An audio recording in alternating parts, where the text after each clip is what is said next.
Well, some farmers in our state will soon get a helping hand from the federal government. There are new funds available to compensate for crops lost to natural disasters. Fox 61's Kay Pattyfoot talked to one farmer who's been very outspoken about this issue and even drove a tractor down to Washington, D.C. to get answers.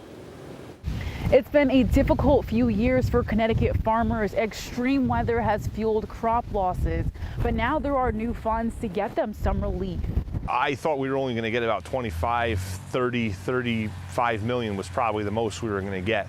But to get that kind of money was pretty exciting.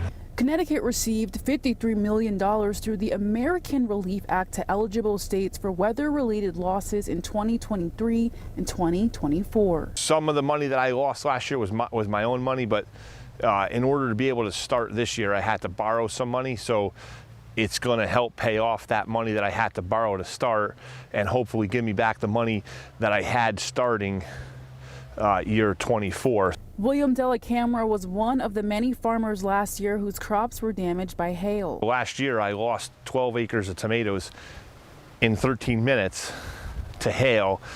This time last year, which they were all just getting ready to really be harvested, and it was a major blow. I lost, 20-something acres of corn, 12 acres of tomatoes, 4 acres of eggplant, 4 acres of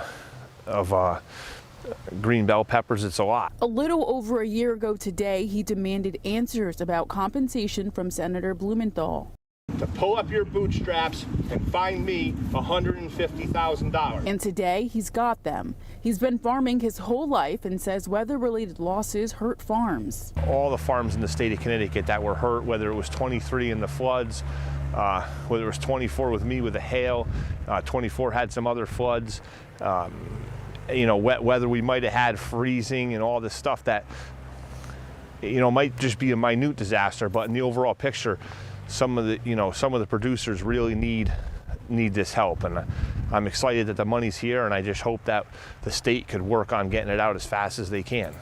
Delacamera tells me it will be some time before farmers such as himself see the money, but he's hoping it's distributed by October. In Northford, Kay Pattyfoot, Fox 61.